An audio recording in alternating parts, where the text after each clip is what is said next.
Hello everyone, and welcome to another one of my short video presentations. Today, I want to talk about critical mistakes in industrial accident investigation.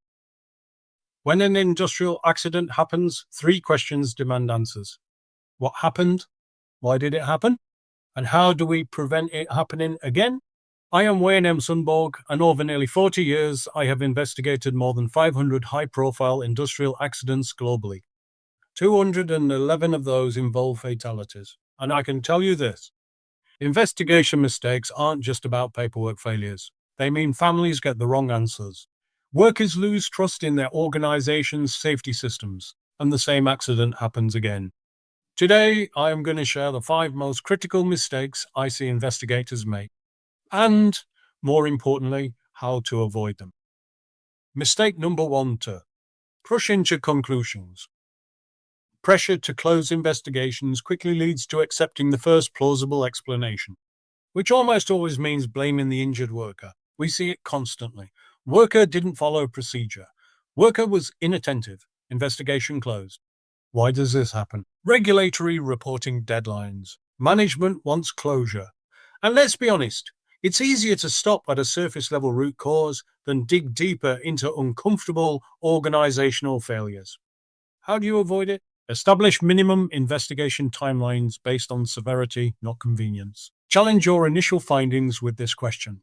If this worker error is the cause, why was the error even possible? And map all defensive barriers that should have prevented the incident, not just the one that obviously failed.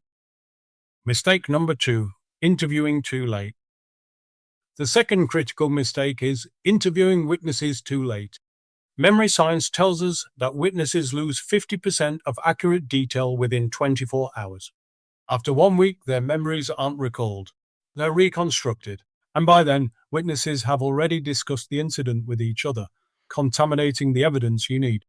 Waiting days or weeks to conduct interviews doesn't just lose detail. It allows post-incident narratives to take over.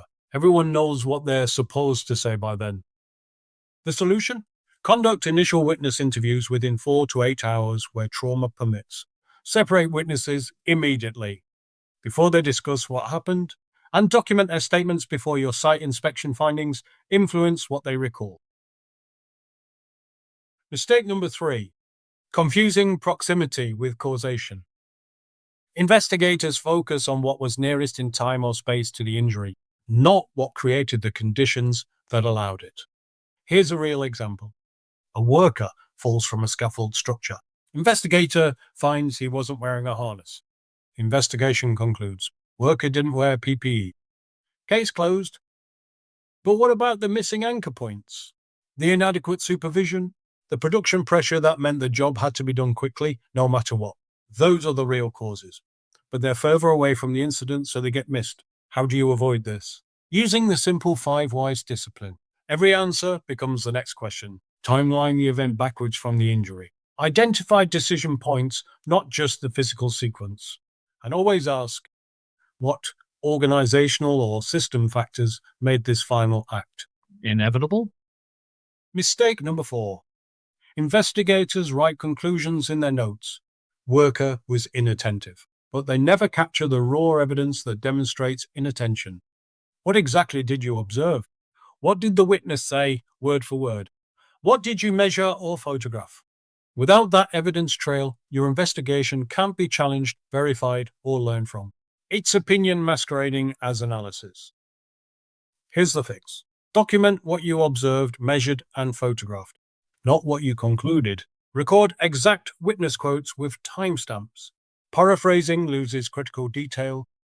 And always separate your evidence sections from your analysis sections in your documentation. The 5th critical mistake is single investigator bias. One person's assumptions, experience gaps, and unconscious biases shape the entire investigation without any challenge or verification. We all have confirmation bias. We see what we expect to see. We all have hindsight bias. We think they should have known when we're looking backwards. And we all have professional blind spots based on our background. The solution? Use multidisciplinary investigation teams, operations, engineering, HR, and safety working together.